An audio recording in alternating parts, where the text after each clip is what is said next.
مفيش ولا يوتيوبر عربي ولا اجنبي عمل. بديلك حرفيا خلاصة التجارب بتاعتي. الفيديو ده اقسم لك بالله العظيم هيبقى طفرة في مجال الكاليستانكس.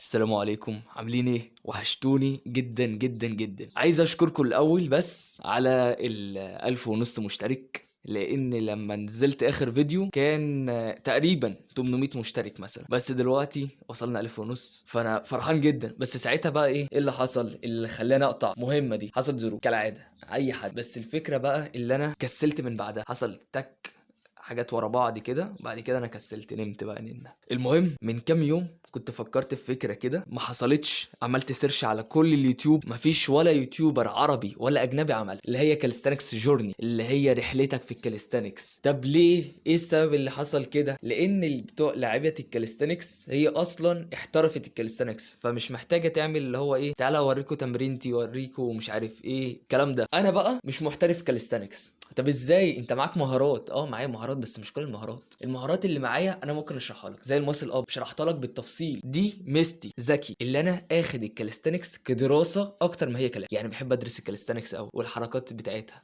والتفاصيل العضليه لكل حركه فيها. كل لازم اوصل للشيب اللي هو بيرفكت، مش اللي هو حاجات بسيطه كده، لا انا بيرفكت. انت فاهم الفكره؟ ففي مهارات انا لسه ما اخدتهاش، زي البلانش مثلا اللي هو الصدمه. يا نهار ابيض، في واحد بيشرح الكاليستانكس وهو مش مع البلانش. انا بديلك حرفيا خلاصه التجارب بتاعتي. زي الماسل اب دي انا شرحتها لك بالتفاصيل التفاصيل، لاني انا اللي علمت نفسي الحمد لله بعد يعني توفيق من ربنا.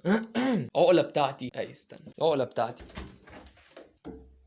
حنان دي حرفيا جايبها من فتره، ولما عرفت الكاليستانكس بدات على طول. المهم يا معلم، الفكره هي هشوف دلوقتي النقط القوه بتاعتي ونقط ضعفي واشتغل عليهم عشان اوصل لاحسن تجربه. الفيديو ده اقسم لك بالله العظيم هيبقى طفره في مجال الكاليستانكس. في ناس ممكن يعجبها المحتوى، وفي ناس عايزه المحتوى المباشر على طول، اللي هو علمني الحركه على طول. ده مش موجود هنا. انا ممكن اعلمك الحاجات اللي انا اتعلمتها تمام وزي الفل، بس عندك المحتوى حرفيا اليوتيوب مليان تعليم. عندك المحتوى الاجنبي كله اصلا تعليم.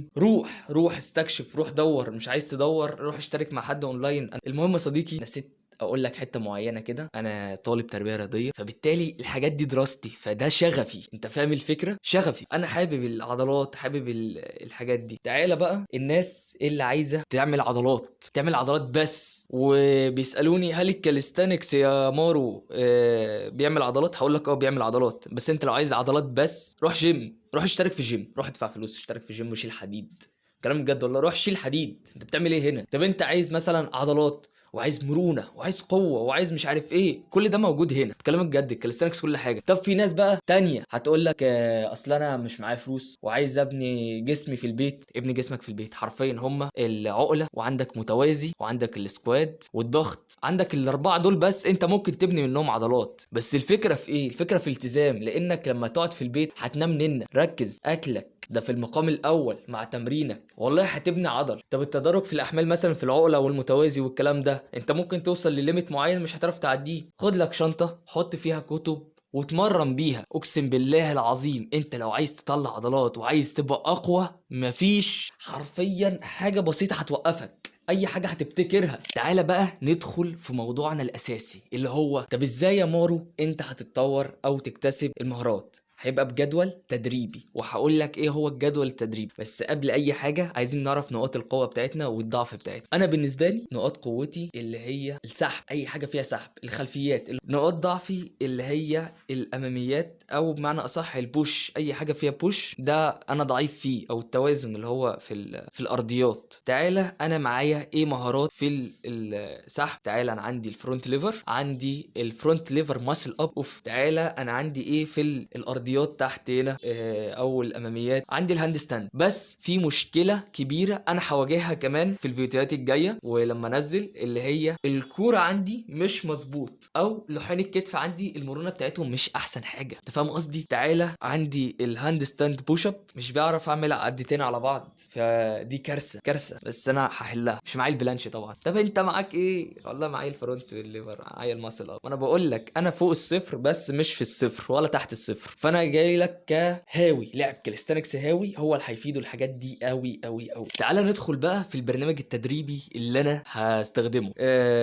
هل انا عامله؟ لا، انا اخده من دكتور محمد القاضي، احب اوجه له شكر اولا. يعني تاني حاجه، انا دورت في كل البرامج التدريبيه، يعني انا شفت كميه فيديوهات اجانب وعرب في الكاليستانكس، بس ما لقيتش احسن من الجدول ده. تقسيمته مريحه، سواء انت كنت مبتدئ او كنت محترف، تقسيمته مفيده ليك انت. بس بتغير ايه؟ بتغير الحاجات على حسب مستواك انت، بس كده. تعالى ناخد نظرة سريعة بس. التمرينة هتبقى موزعة كالتالي: في جزء اول ستاتيك، تمام، هيبقى شكلين مع علينا، وبعد كده الدايناميك بتاع الستاتيك، وبعد كده الدايناميك العادي، وبعد كده في الاخر الانديورنس والقوه اللي هو السترينث. ده اللي هو نظره سطحيه جدا. في حاجه مهمه عايز اقول لك عليها: ايه غرضك او ايه الغرض انا بقى من الكاليستانكس؟ غرضي من الكاليستانكس اللي هي القوه، تمام، واللي انا اضخم. انت تخيل اساسا، فكر فيها، انت ضخم، مش انت هتقول معلش اصل انا سليب بيلد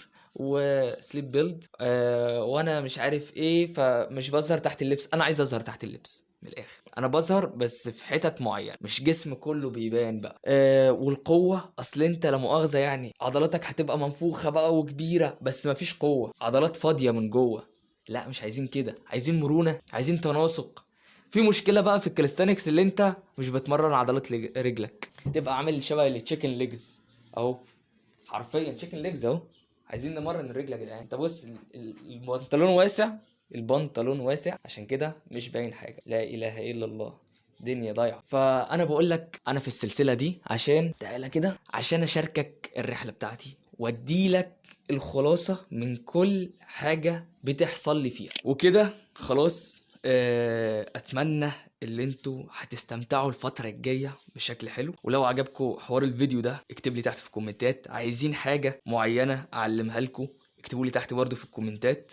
هحاول على قد ما اقدر اخد المعرفة بتاعتي واديها لك. انا ما عنديش حاجة اخبيها من الاخر، يعني مش هعمل لك حوار اللي انا ادي لك جزء من المعلومة فانت تبقى ايه داخل عايز تعمل حاجة فمش عارف، فتكلمني فاقول لك تعالى اشترك عندي. انا مش بتاع الكلام ده يا صديقي. انا عايز ادي لك المعلومه ويبقى في ميزان حسناتي ان شاء الله رب العالمين. استنى نعمل حركه كده عشان ايه نحطها صمنيل. والسلام عليكم ورحمه الله وبركاته.